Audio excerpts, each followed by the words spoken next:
жай намаздың шетін қайырып қояды. Бірде Ғайса пайғамбар намаз оқып тұрған ібілісті көріпті. Астына жай намаз төсеп алыпты. Ғайса: «Ей малғұн, сен намаз оқитын болғансың ба?»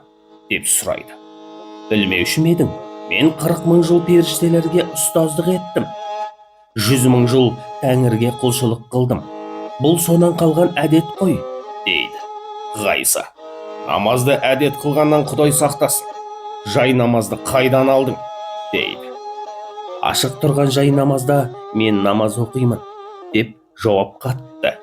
Содан бастап жай намазда жауып жүру, шетін қайырып қою туралы тыйымдар қалыптасып